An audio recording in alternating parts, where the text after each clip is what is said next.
Bonjour à toutes et à tous et bienvenue dans ce rendez-vous vidéo mensuel du pôle recherche économique d'Edmond Rothschild.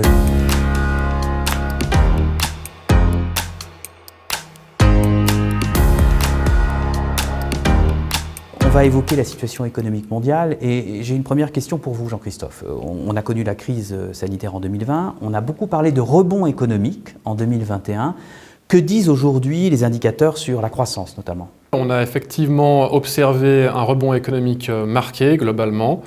Et plus récemment, si on observe les chiffres du PIB du troisième trimestre qui viennent d'être publiés, ceci corrobore notre vision comme quoi, à ce moment-là, la zone euro allait contribuer davantage à l'activité économique globale, alors que dans le même temps, on constate une quasi-stagnation de l'activité en Chine et un ralentissement notable aux États-Unis. Il faut constater que la zone euro, si on la prend dans son ensemble, a été plus affectée par la pandémie et a mis plus de temps finalement à sortir des contraintes qui ont pesé sur l'activité. Donc le rattrapage, finalement, le rebond s'est fait un peu plus tard en zone euro, ce qui explique pourquoi précisément à la fin du deuxième trimestre et au troisième trimestre, elle paraissait un peu plus dynamique. Entendu, dans les sujets d'actualité dont on parle beaucoup de contraintes d'approvisionnement, de sourcing.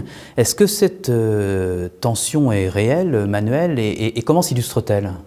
Alors en effet, c'est une tension qui est réelle en fait, et elle prend deux formes. La première forme, c'est le problème de la contrainte en termes de produits, donc on a des manques de produits, matières premières globalement, et aussi la deuxième forme en fait, c'est en termes de main-d'œuvre. Ça c'est très très frappant aux États-Unis.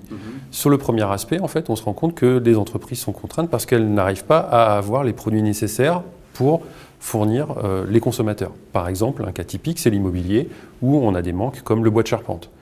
Sur l'aspect des main-d'œuvre, en fait, c'est très frappant aux États-Unis, par exemple, où on a un problème de conducteurs de poids lourds. Donc là, on a clairement un impact où on voit que ça a des conséquences sur l'activité économique et aussi sur l'inflation. Alors l'inflation, parlons-en, parce qu'effectivement, cette contrainte d'approvisionnement fait peser des risques d'inflation. Est-ce que les inquiétudes sur un retour de l'inflation sont justifiées ?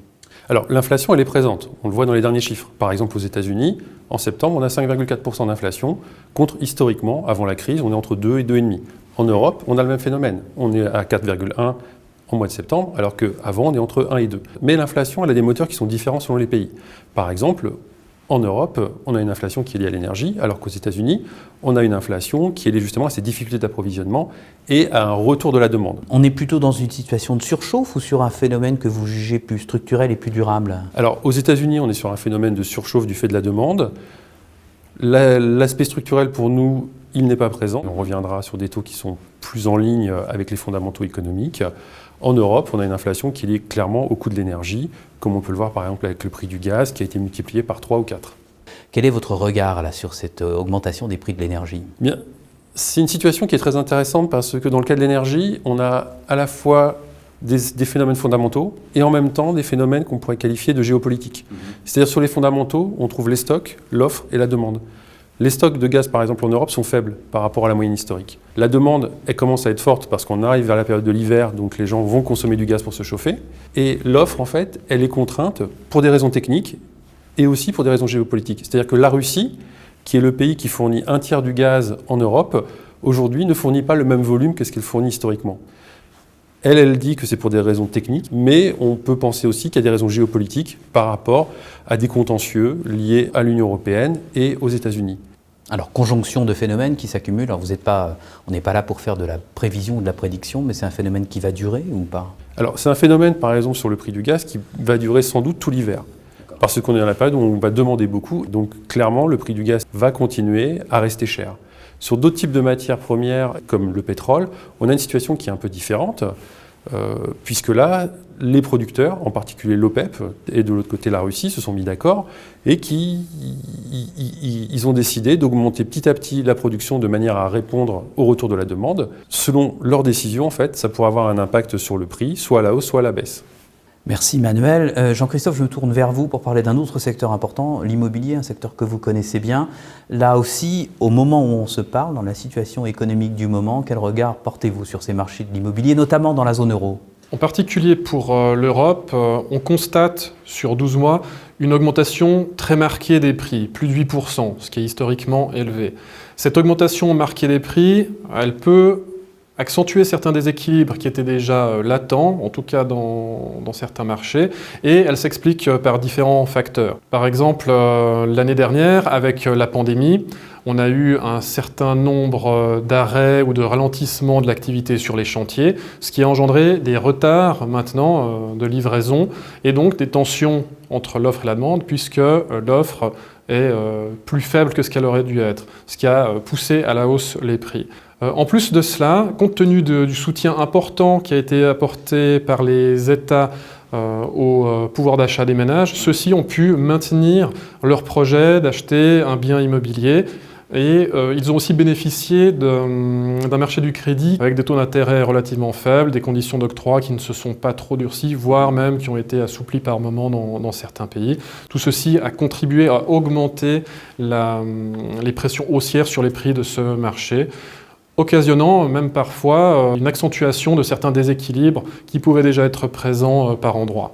Lesquels, par exemple? Depuis quelques années, sur certains pays, on a une divergence entre les prix comme observé sur le marché et les valorisations qui devraient prévaloir compte tenu des fondamentaux du marché. Ceci n'implique pas, précisons-le, une correction des prix à venir. Vous avez évoqué à l'instant les taux des crédits immobiliers. Alors on va parler aussi d'un autre sujet important, c'est les taux d'intérêt globaux. Là aussi, et notamment en zone euro, quel regard portez-vous aujourd'hui sur les taux d'intérêt ? Alors on observe en particulier pour les taux d'intérêt en zone euro une poursuite de la remontée graduelle qu'on anticipait. Celle-ci a toutefois été marquée récemment par des tensions supplémentaires. Ouais. Ça a été à l'occasion de la dernière réunion de politique monétaire de la Banque centrale européenne qui s'est tenue le 28 octobre dernier. Un point important, un point qui a contribué à provoquer ces tensions, c'est le commentaire très clair et très ferme de la présidente de la BCE, Madame Lagarde, concernant la fin à venir du programme d'achat d'actifs, PEPP, qui a été établi pour lutter contre les conséquences de la pandémie d'un point de vue de politique monétaire.